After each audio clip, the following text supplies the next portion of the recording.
अभी के टाइम में हर बंदा चाहता है कि उसका long range, close range, mid range, car spray, बस स्प्रे ये सभी एकदम परफेक्ट हो। जब क्लोज रेंज में शॉटगन चलाते हो तो शॉटगन का एम मिस ना करे और सेंसी इतनी एक्यूरेट और स्मूथ चले कि एनिमी प्रेडिक्ट ही ना कर पाए। लेकिन ऐसा हो ही नहीं पाता है क्योंकि उन्होंने गलत तरीके से सेंसिटिविटी बनाई होती है। तो आज इस वीडियो के अंदर हम जानेंगे कि सेंसिटिविटी को सही तरीके से बनाते कैसे है और सेंसिटिविटी को बनाते समय किन किन चीजों का काफी ज्यादा ध्यान रखना पड़ता है, उन चीजों के बारे में आज डिस्कस करेंगे। अभी यहाँ पर बिना टाइम गवाए वीडियो को स्टार्ट करते हैं। तो इसके लिए आपको ट्रेनिंग ग्राउंड में आ जाना है और आपको एक ऐसी गन लेनी है जो आप क्लोज रेंज और लॉन्ग रेंज दोनों में चलाते हो। मैंने अभी एग्जांपल के लिए M4 को उठाया है, तो आप कोई सी भी गन उठा सकते हो।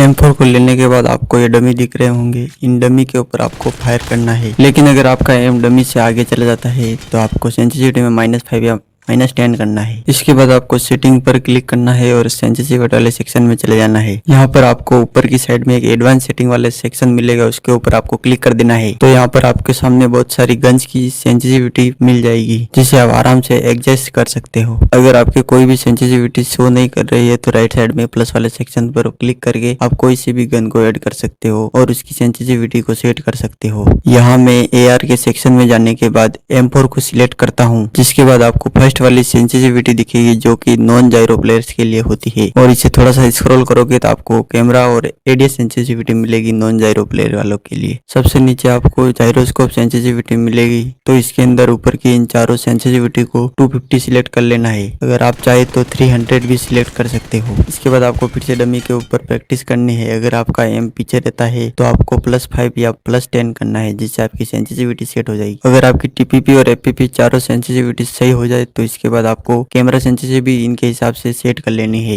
या फिर आप ये कि यही सेंसिटिविटी कैमरा में भी लगा सकते हो, कोई प्रॉब्लम नहीं आएगी आपको भी। और फिर मेरे बताए हुए तरीके से आपको अपनी सेंसिटिविटी को सेट करना है। आपको इन टारगेट को गन चलाते हुए प्रेस करना है। फिर अगर आपका एम अगर पीछे रहता है तो आपको अपनी सेंसिटिविटी में +5 या +10 करना है। अगर आपका एम आगे चला जाता है तो -5 या -10 करना है। इसके बाद मैं आपको 3x की सेंसिटिविटी बताऊंगा, इसके हिसाब से आपको 4x और 6x की भी सेट कर लेनी है। तो आपको M4 के अंदर 3x को अटैच कर लेना है और फिर लॉन्ग रेंज का कोई भी एक टारगेट को सिलेक्ट कर लेना है और फिर फायर करते हुए टारगेट को ट्रेस करना है। उसी तरह आपको टारगेट से पीछे रहता है तो आपकी सेंसिटिविटी में +5 या +10 करना है और अगर आपका टारगेट से आगे चला जाता है एम तो -5 या -10 करना है। इसके बाद मैं आपको रिकॉल कंट्रोल करना बता लेता हूँ। तो हमारा रिकॉल दो तरीके से होता है, हॉरिजॉन्टल रिकॉल और वर्टिकल रिकॉल। तो हम सबसे पहले वर्टिकल रिकॉल को कंट्रोल करना सीख लेते हैं। वर्टिकल रिकॉल को कंट्रोल करने के लिए आपको सेंसिटिविटी में +5 या +10 करने हैं और इसी के साथ हॉरिजॉन्टल रिकॉल को कंट्रोल करने के लिए -5 या -10 करने हैं। अगर आपको ये ज्यादा लगते हैं तो आपको सेंसिटिविटी में +2 या +1 भी करते हो या -1 या -2 भी कर सकते हो। इसी तरह आपको वर्टिकल और हॉरिजॉन्टल रिकॉल सेंसिटिविटी को भी सेट कर लेना है। अगर आप इसी तरह से सेंसिटिविटी बनाओगे तो आपका 100% सेंसिटिविटी वर्क करेगी। तो अब मैं आपको सेंसिटिविटी को मास्टर करने के लिए कुछ ट्रेनिंग बता रहा हूँ।